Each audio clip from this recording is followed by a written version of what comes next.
Okay, so if you're watching this recording, it may be difficult for you to see what is actually on the screen, so I'm going to describe it to you.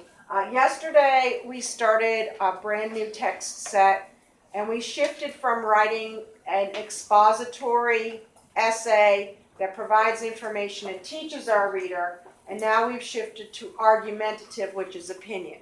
If you are typing anything on your screen or looking at your text set, I'm going to ask you to stop. I need your attention up here. Even though this is a review of what we did yesterday, it's a good reminder for you as to what you should have done already and where you're moving forward to. All right, so yesterday we are still going to follow our same pattern. We began by reading our writing prompt to determine what we're being asked to do. All right, and our writing prompt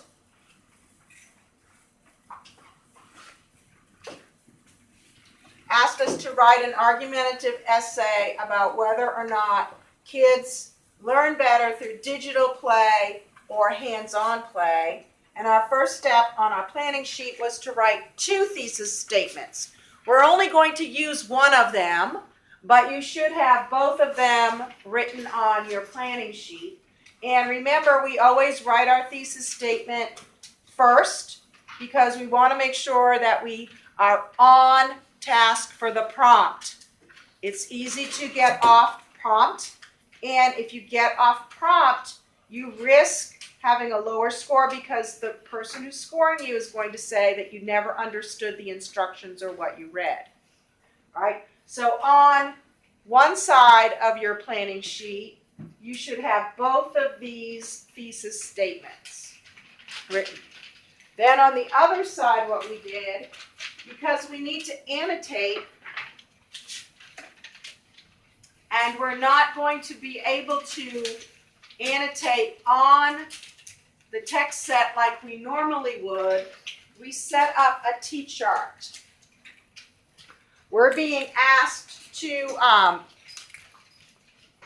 we are being asked to write and argue either that digital play is better for learning or hands-on play is better for learning.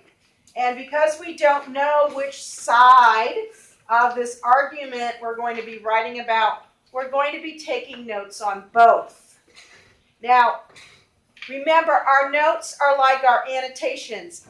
It should just be a couple words, just a couple of keywords. You're not writing incomplete sentences in this organizer. It's just a couple of words. That's one reason why we've been practicing that. When you come to me for center work, we've been practicing trying to synthesize down to just what we need to know. All right, trying to group it, trying to give it a main idea. Just a couple of key words, okay? You don't want to sit here and write and copy big gobs of information, because then when you do your planning, you're going to copy big gobs again, and then when you do your writing, you're going to be copying again. All right? And that's not the best way for you to use your time. So on the back side, now you're going to be taking your notes. And I know for a lot of you, you haven't gotten super far. Some of you have, because you're really good at using your time and moving quickly. But as you're reading, you're going to have to do something that is a skill that we've been practicing for weeks, okay, actually for months, okay? You have to kind of synthesize information together. All right, so I wanted to talk to you a little bit about that today. I'm going to pull up our text set again. Maybe. All right, and I'm going to bring this up to the top where we started. Okay, so when you're reading and you're annotating, remember what you're looking for. All right, everybody's eyes up here for me. When you're reading and annotating, you're looking for those big ideas. So you have to ask yourself, if I am being asked to write about that learning is better digitally, what types of learning are we talking about? What processes of learning are helped with digital play? What processes of learning are helped with hands-on play? And that's what you're going to be thinking about. All right, so yes, you might have lots of details, but you have to kind of figure a way to group those details together under a main idea, which is a little bit bigger. All right, so let me show you what I'm talking about. This very first source, most of you have probably read. We weren't really sure whether or not it would be talking about digital play or hands-on play. And for the majority of it, it is talking about digital play.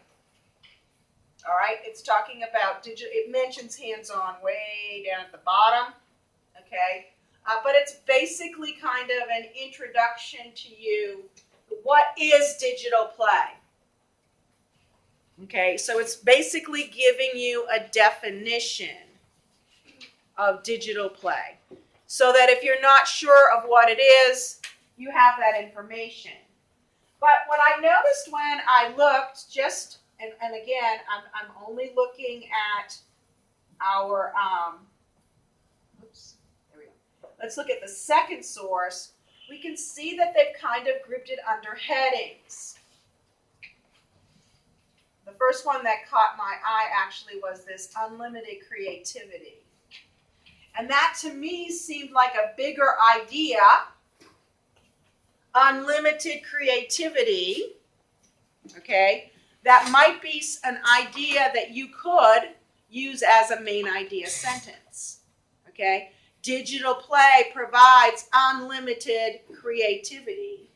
And you could use the details that are here and perhaps details that are found in other parts or other sources.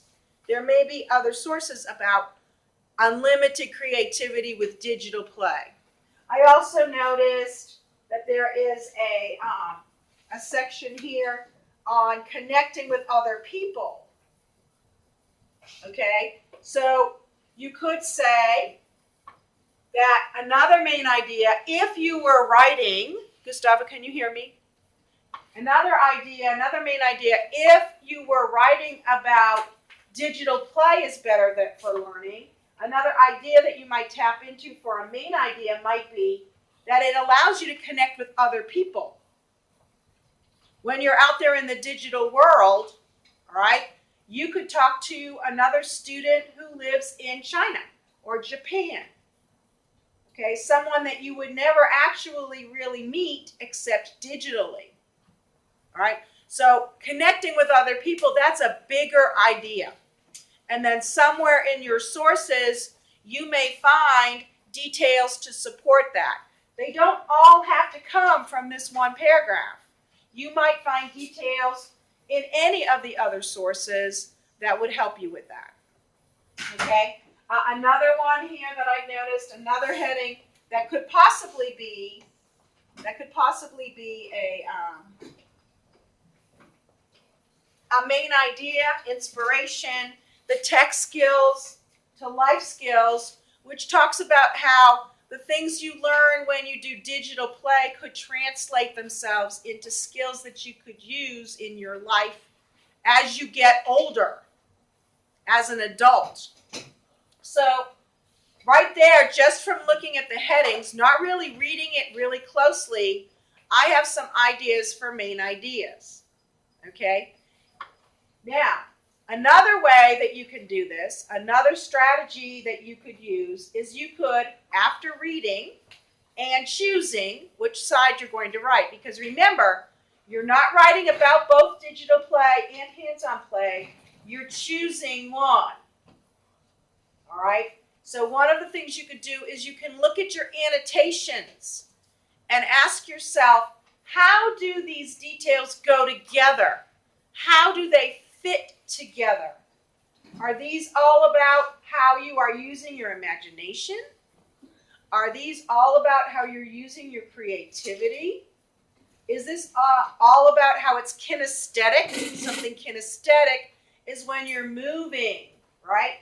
You're moving, you're dancing, you're lifting, you're walking. All right? Kinesthetic activities help some people learn. All right? So 2 strategies we learned today for when you're planning. Right? The first one is that you can use some of the headings or some of the ways that you can group the paragraphs to come up with main ideas. The second way is how you can look at your annotations once you've read all of the sources and figure out how these annotations might fit together. Because remember, when you're doing your planning, once you have chosen your one thesis statement, because you're not using both of them, you're going to come up with your 3 boxes with your main ideas. All right, and they need to be main ideas. All right, they can't be a detail. All right, so you're going to use those details to support your main ideas, but your search really is for your main ideas. Now, hopefully we'll have time to practice this with other text sets before we actually take the test, but at least this is a way for you to get started in how to do that. All right, so when you have your time to work on your writing today, that's going to be your job, is to continue from wherever you are in this process and get yourself so that you can start planning your essay with some good main ideas and some details. Does anybody have any questions about that before we end our mini lesson? Looks like everybody's good with that. Okay. All right, so we do have resource, and it is tech. So if you could go ahead and close your computer for